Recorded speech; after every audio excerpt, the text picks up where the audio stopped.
Amén, amén. Bienvenidos. Gracias por estar aquí. Llegamos al capítulo 7 en nuestro estudio del Evangelio según San Lucas. Estamos aquí porque queremos aprender la Biblia, no simplemente de una forma intelectual, sino porque sus principios tienen mucho que ver con nuestras vidas.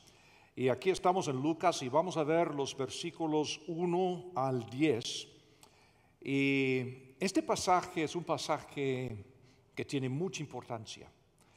Me imagino que podríamos alistar varias razones. Dos vienen a mi mente. En primer lugar, Lucas más que nadie responde a la pregunta: ¿quién pertenece en mi iglesia? Estos evangelios, Marco, Lucas, Juan, Mateo, se escribieron más de 30 años después de Cristo y empezaron a circular en las iglesias que en su mayoría, en el tiempo de su comienzo, eran iglesias casi totalmente de judíos. Sin embargo, ahora, varias décadas después, muchas de estas iglesias son iglesias de no judíos o gentiles. Entonces la pregunta, ¿por qué? ¿Qué pasó?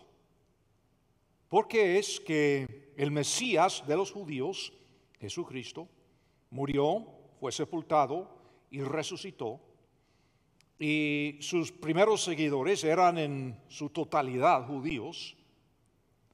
¿Y cómo es posible que unos cuantos años después los judíos son la minoría y la mayoría de los seguidores de Cristo son gentiles? ¿Y qué pasa? Lucas responde a esta pregunta.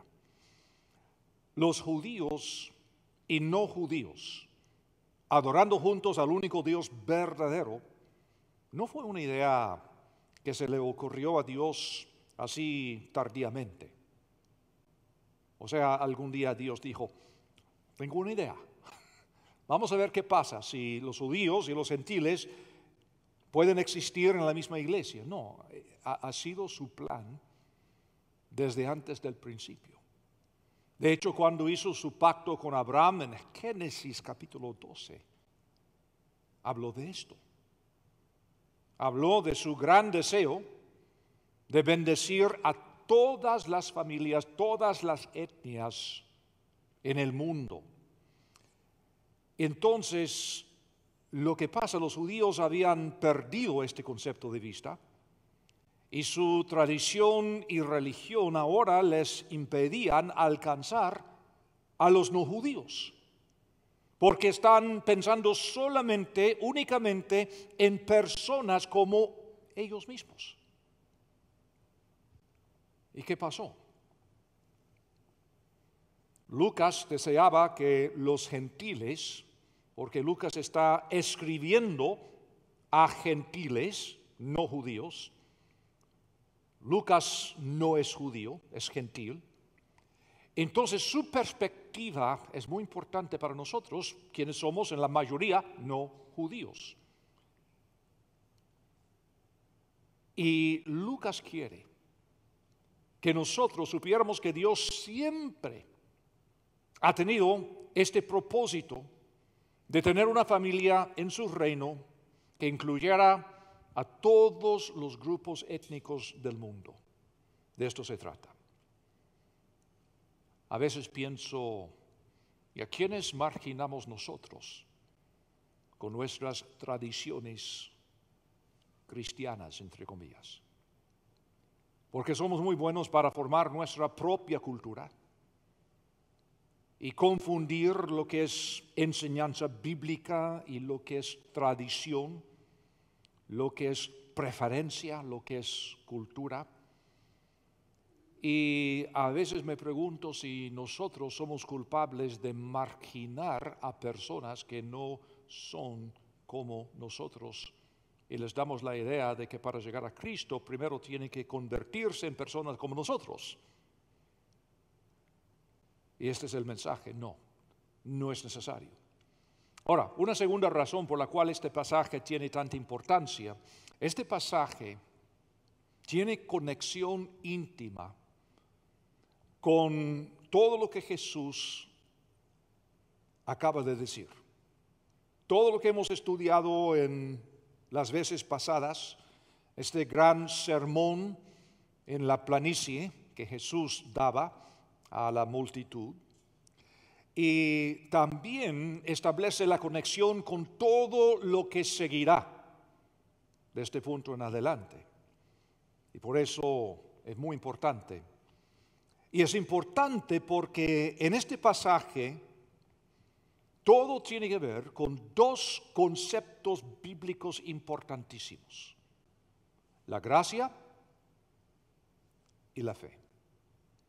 Vamos a ver la gracia de Dios manifestada en Jesucristo, y vamos a ver una fe increíble en un soldado romano no judío.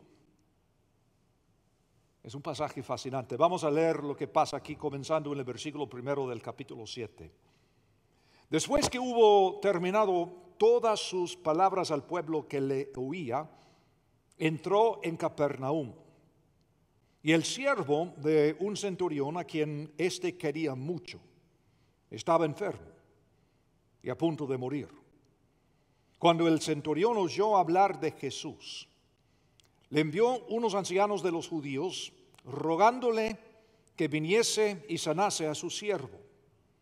Y ellos vinieron a Jesús y le rogaron con solicitud, diciéndole: es digno de que le concedas esto, porque ama nuestra nación y nos edificó una sinagoga.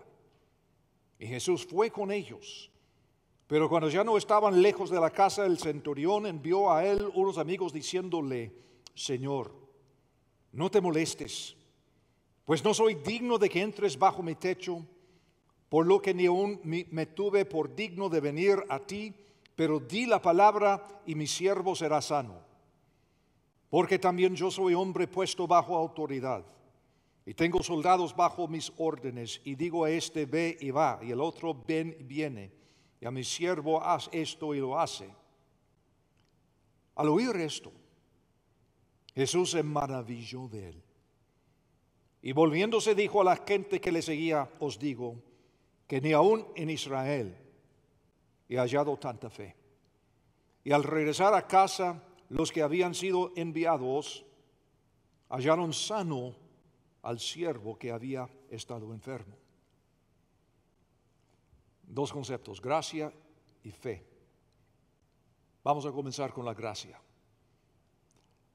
La historia de Jesús, un evangelio, es la historia de las buenas nuevas de Jesucristo. Son 4 evangelios: Mateo, Marcos, Lucas, Juan.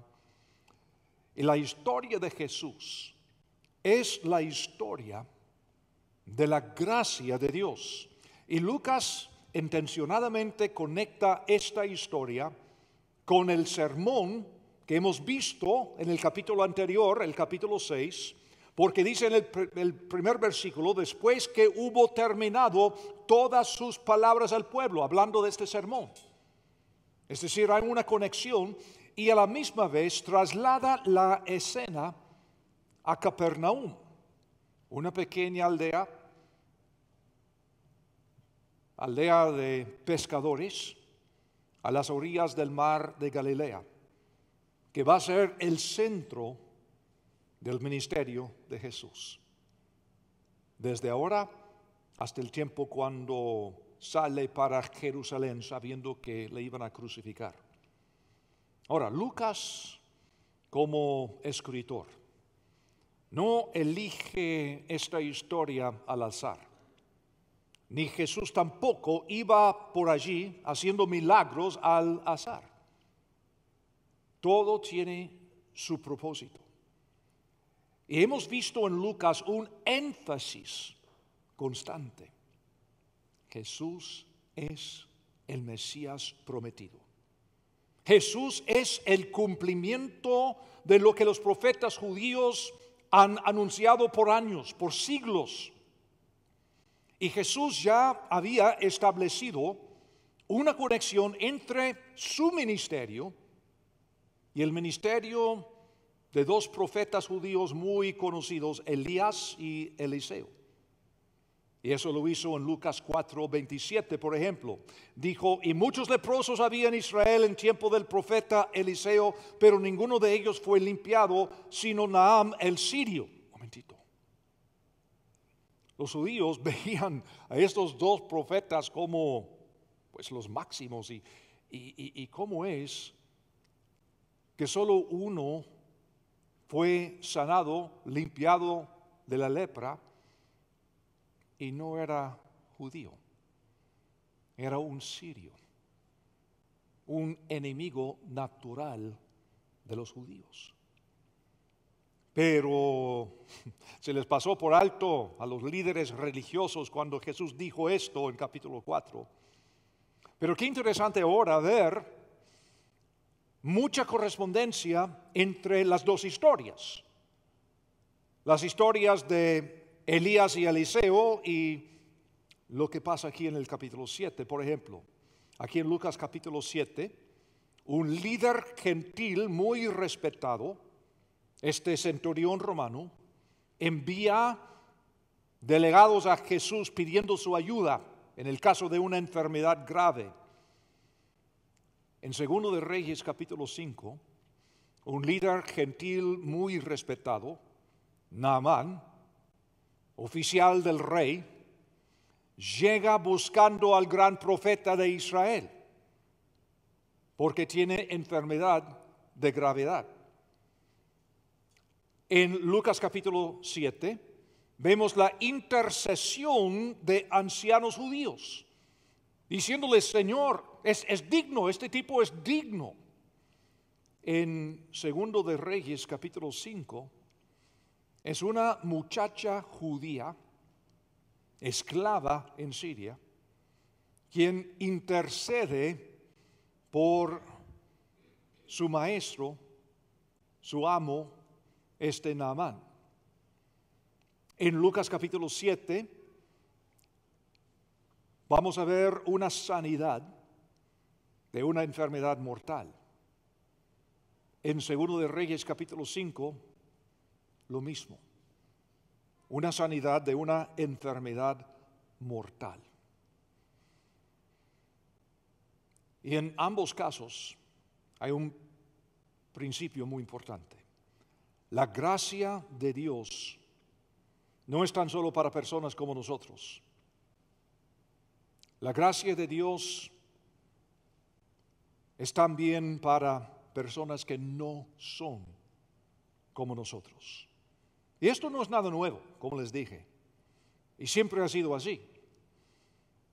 Esta fue una de las fallas críticas de los líderes judíos en los días de Jesús, porque desde un principio Dios había escogido a los judíos usándolos como vehículo para alcanzar a todos los pueblos del mundo. Pero en los días de Jesús, los líderes judíos se habían enfocado en preservar su fe, proteger su identidad judía, su cultura, sus preferencias, sus costumbres y mantenerse libres de influencias externas no judías. Una posición bastante difícil. Es como llegar a este país y decir, bueno, vamos a mantener nuestro idioma, nuestras costumbres, nuestras tradiciones y todo esto. Es una buena intención, pero dentro de una o dos generaciones estamos hablando otro idioma, los niños, los nietos, y aunque se han conservado algunas cosas, todo es nuevo. Ahora, imagínense entonces el esfuerzo de estos líderes religiosos para mantener la pureza, según ellos, de su religión. Fue algo muy intencionado. ¿Acaso somos culpables de tener este mismo enfoque interior, egocéntrico, de proteger la situación existente en lugar de arriesgarlo para alcanzar a las personas que no son como nosotros? ¿Por qué estamos aquí? Bueno, yo vine por X razón. Yo vine porque tengo familiares acá, yo vengo por la esperanza económica, por la libertad, por esto, por el otro. Vaya. ¿Por qué estamos aquí si somos seguidores de Cristo Jesús? Lo que fuera el factor externo, ¿tendrá Dios algún propósito en tenerlos en un lugar diferente, rodeados de gente diferentes? ¿O estamos aquí solamente para conservar lo nuestro? Si estamos para conservar lo nuestro, ¿por qué no quedarnos donde estuvimos? ¿O será que Dios podría tener algún propósito? Esto es lo que no llegaron a captar los líderes religiosos de los judíos. ¿Es pecado conservar nuestra cultura, tradiciones? Claro que no. Claro que no. Hay familias italianas en esta ciudad que tienen 100 años de no hablar italiano, pero conservan sus recetas y sus fiestas y sus tradiciones. Fantástico. Pero son tan americanos como el béisbol. O sea, no es pecado tener tradiciones y costumbres y todo esto, pero el punto para nosotros, ¿qué está haciendo nuestro Dios? Que quiere alcanzar a todos los grupos del mundo. Nuestra misión es hacer discípulos de Jesucristo. A través de grupos pequeños, a través de ligas deportivas, a través de nuestros trabajos, círculos sociales, lo que fuera. La gracia de Dios, fíjense, está disponible libremente aún a nuestros enemigos.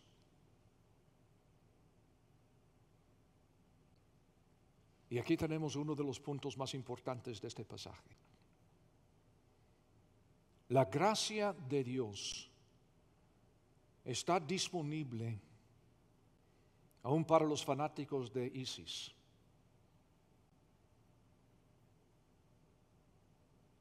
Y para muchos les cuesta entender esto. A mí también a veces.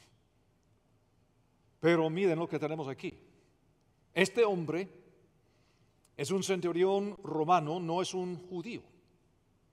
Normalmente en Israel este tipo se considera como enemigo.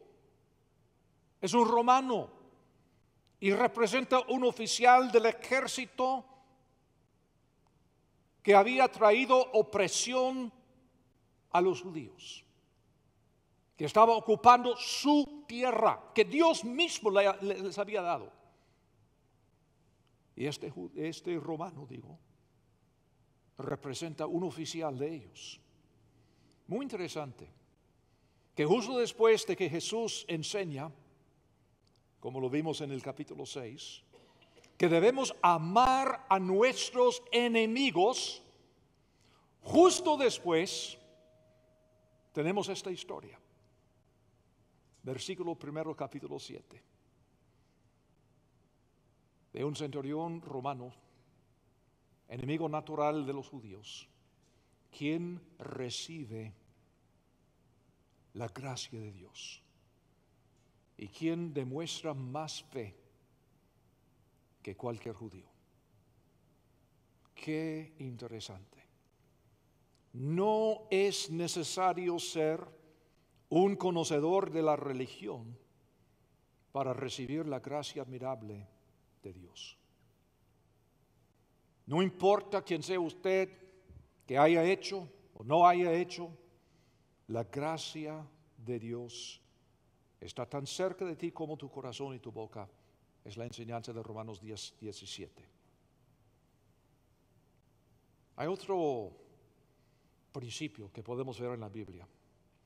La gracia de Dios es consistentemente mal entendida por los religiosos, fíjense. Aún los judíos de Capernaum consideran a este hombre como un amigo. Qué interesante. Los miembros del Sanedrín local se acercan a Jesús en nombre del siervo enfermo de este hombre.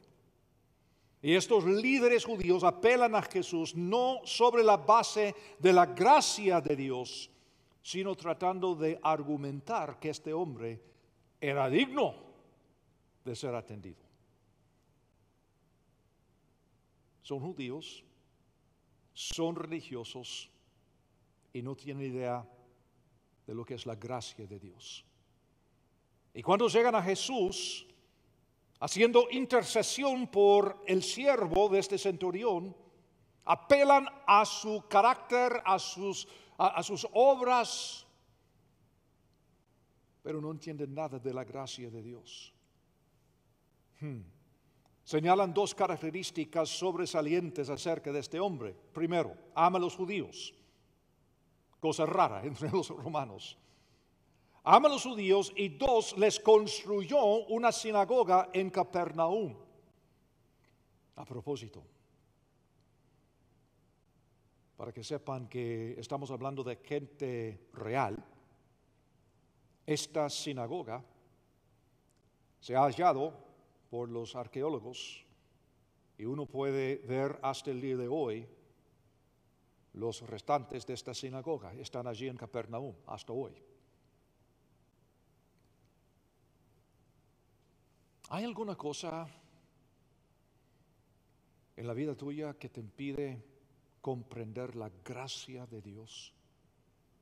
¿Qué sería? Aún nosotros que llegamos fielmente a la iglesia, que estudiamos la Biblia, que oramos, etc., muchas veces llegamos a la fe con un montón de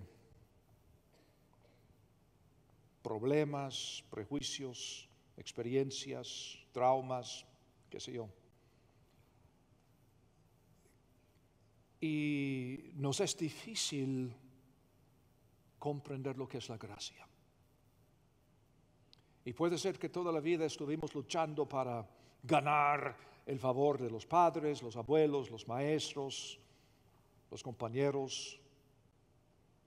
Y llegamos a la fe, sinceramente, pero seguimos con esto mismo, pensando que ya tengo que hacer algo para convencerle a Dios que soy digno, que esto, que el otro, que yo voy a ser el primero, que... No.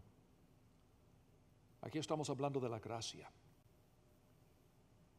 Y que nadie entre nosotros es digno. Nadie. Por eso necesitamos la gracia.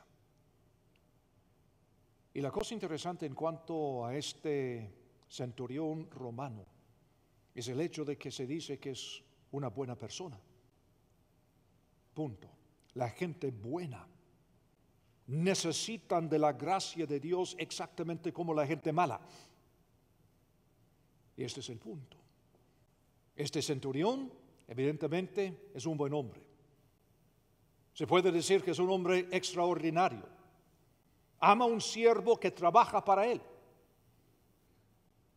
¿Recuerdas alguna ocasión cuando un ser querido ha estado enfermo y al borde de la muerte? Y no sé si puedes identificarte con la desesperación de este centurión, pensando que este siervo está para morir. ¿Qué hago? Entonces alguien le habla de este Jesús, el nazareno, que estaba pasando por ahí.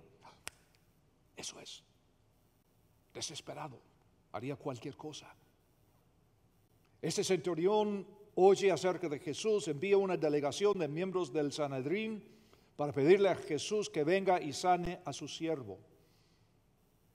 Y los judíos de inmediato acudan a Jesús sabiendo que la muerte se aproxima, que el tiempo es corto. Y el testimonio que presentan es que este centurión sí es digno. Ama a los judíos, les construyó una sinagoga. Ahora, culturalmente, para que sepan, una obra tan grande como esto, construirles una sinagoga. En esta cultura, los judíos entienden, le debemos. O sea, este acto tan noble requiere de ellos una correspondencia. Le deben. Entonces, con mucho gusto llegan a Jesús. Jesús, tienes que hacer algo. Este Señor es bueno, nos ama y además nos ha construido una sinagoga. Tenemos que hacer algo. Pero a pesar de lo bueno que es este hombre,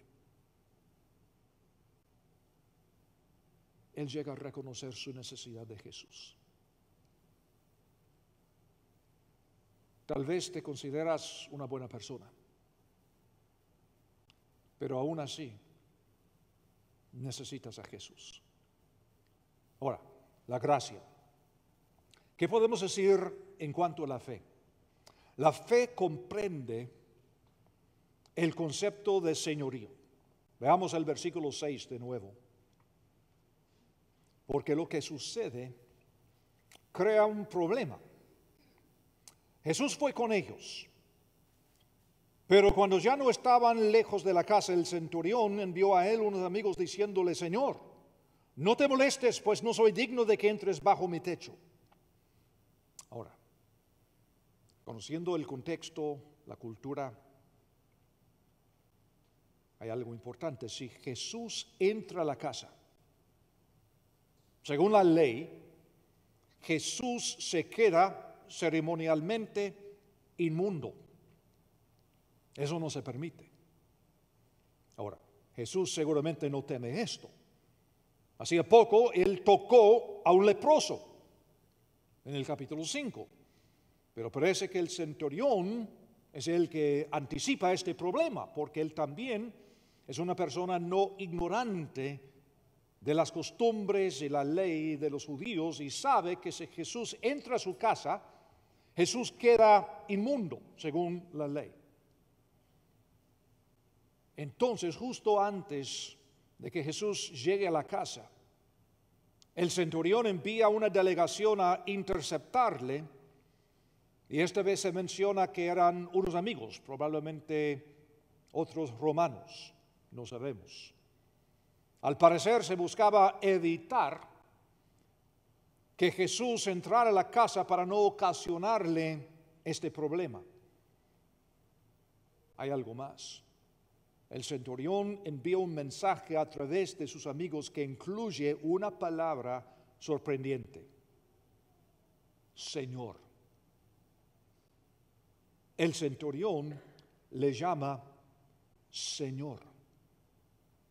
Hasta este punto en el Evangelio de Lucas tan solo 2 personas le han dicho Señor: Pedro y aquel leproso sanado. Solo. Ahora este romano, enemigo natural de los judíos, le llama a él Señor, porque este hombre comprende lo que es el señorío. Ahora, los judíos, como digo, han dado testimonio de que este hombre es digno, pero fíjense, él niega hacerlo. No una, sino 2 veces. Versículo 6, Jesús fue con ellos, pero cuando ya no estaban lejos de la casa, el centurión envió a él unos amigos diciéndole: Señor, no te molestes, pues no soy digno de que entres bajo mi techo, por lo que ni aún me tuve por digno de venir a ti. Pero di la palabra y mi siervo será sano. ¿Por qué? Porque el verdadero asunto no es si el centurión es digno. El verdadero asunto no es si tú o yo somos dignos. El punto principal es este: Jesús es digno. Jesús es digno. Solo esto importa. Porque en comparación a Él, ninguno es digno. Nadie. Ni con 3 o 4 vidas podría alcanzar el nivel de Jesús. Imposible. Solamente Jesús es digno. Y reconocer el señorío de Jesucristo obra en nosotros una humildad genuina. Charles Spurgeon, el famoso pastor inglés de hace 150 años, dijo una vez en cuanto a la humildad, dijo: es necesario que tengamos algo de excelencia genuina en nosotros antes de que podamos comprender lo que significa rechazar los méritos. Interesante. Muchas veces las personas arrogantes no tienen nada que ofrecer. Pero las personas que de veras entienden lo que es la humildad son personas como este centurión, que tienen tanto que ofrecer, pero aún así reconocen lo que es el señorío. ¿Te has sometido al señorío de Jesús? ¿Qué respuesta darías tú a lo que el Señor dijo, lo que vimos la vez pasada en Lucas 6:46? ¿Y por qué me llaméis Señor, Señor, y no hacéis lo que os digo? Justo después de estas palabras y justo después de amar a nuestros enemigos, aparece este centurión. Por eso digo este pasaje es tan importante. Y esto da la razón, por ejemplo, por la cual el bautismo es el primer paso de seguir a Jesús. El simbolismo es hermoso, por supuesto, pero además significa algo más importante. Significa decir: Jesús es mi Señor. Mojarme no importa. Estar frente a muchas personas no importa. Lo importante, esto es lo que me ha mandado mi Señor y con gusto lo hago. Porque esta persona entiende lo que es señorío. La fe comprende la autoridad del poder de la palabra. Además, versículo 7, este centurión dice: pero di la palabra y mi siervo será sano. No es necesario que Jesús esté presente. No es necesario que Jesús le imponga sus manos, ni ungirlo con aceite, ni llevar a cabo algún rito. No, solo di la palabra. ¿Por qué? El centurión también dio la respuesta. Porque también yo soy hombre puesto bajo autoridad. El centurión comprende la cadena de mando y que el verdadero poder está en la palabra. Cadena de mando, señorío, comprender la posición relativa. Este soldado está pensando: yo también tengo soldados bajo mis órdenes. Solo digo la palabra, ellos me obedecen. Digo a este ve, y a otro ven, y a otro haz, y todos me obedecen. ¿Por qué lo hacen? Porque Él es su Señor. ¿Cómo pueden llamarme Señor, Señor, y no obedecer mi palabra? Lo que Jesús acaba de decir a los líderes religiosos de Israel, que tan solo quieren discutir y argumentar y hacer excusas y preocuparse por conservar sus tradiciones y costumbres y preferencias. Y ese soldado romano lo capta. Si Él es Señor, yo tengo que someterme. y yo tengo que hacer lo que me dice. Y por eso en versículo 9, Lucas 7:9, dice: Jesús se maravilló de su fe. La única otra vez que se dice que Jesús se maravilla o se asombra de algo es en Marcos 6:6, cuando se asombra de la falta de fe en la sinagoga de su pueblo natal, es decir, Nazaret. Qué interesante. Tan solo 2 veces. Establezcamos la conexión. Su misión al señorío es tener fe en la palabra y obedecer. Y el centurión razona que si su propia palabra es obedecida sin cuestionamientos por aquellos que están bajo su autoridad, ¿cómo sería posible que la enfermedad de este hombre dejara de obedecer a la palabra autoritativa de Jesús, si Él es el Señor? Porque si alguien realmente es Señor, uno obedece. Punto. Punto.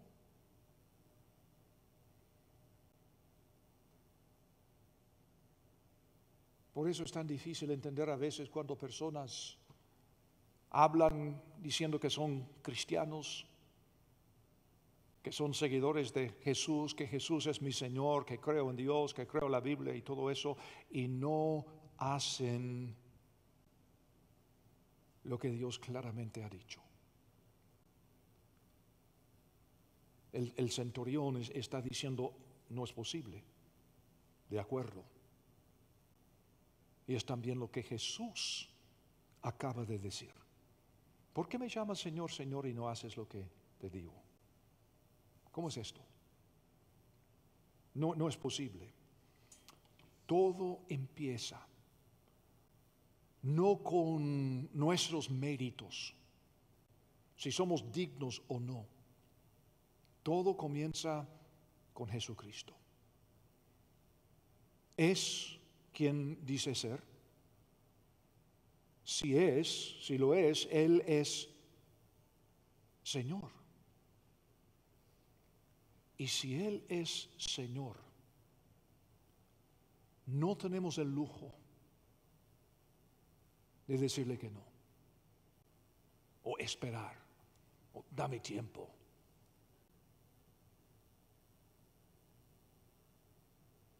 Si este centurión le dice a sus soldados, 100 soldados bajo su mando, hacer esto, y uno dice: sí, Señor, lo voy a pensar. Te digo mañana si voy a obedecer o no. Imagínate. Pero esto sucede en las iglesias cada día. Oh sí, Jesús es mi Señor, le amo. ¿Y la Biblia? Voy a pensarlo. Estoy orando todavía para que fuera más espiritual. Voy a orar.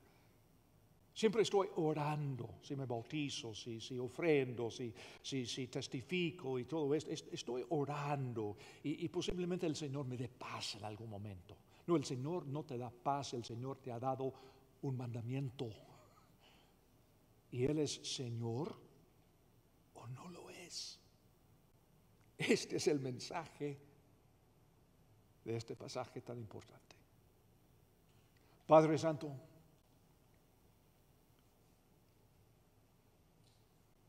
usamos la palabra Señor tan libremente. Señor, no sé en cuánto otras personas, pero te confieso, estoy seguro, Señor, que muchas veces en mi vida he usado esta palabra Señor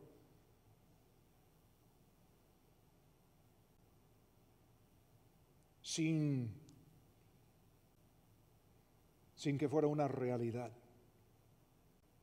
Señor, gracias por tu palabra, gracias por esta historia y otras en la Biblia que nos hacen entender lo que es tu señorío. Señor, te suplico que podamos obedecerte, no porque estamos pensando en ganar algo, en ganar tu mérito, sino porque simplemente tú eres Señor. Gracias por lo que has hecho en tu Hijo Jesucristo, quien murió y fue sepultado y resucitó. Gracias por la nueva vida que tenemos en Él. Y ahora, Señor, que podamos crecer, madurar, llegar a ser adultos en la fe y entender como este centurión romano lo que es señorío. Porque es en el nombre del Señor Jesucristo que te pedimos estas cosas. Amén.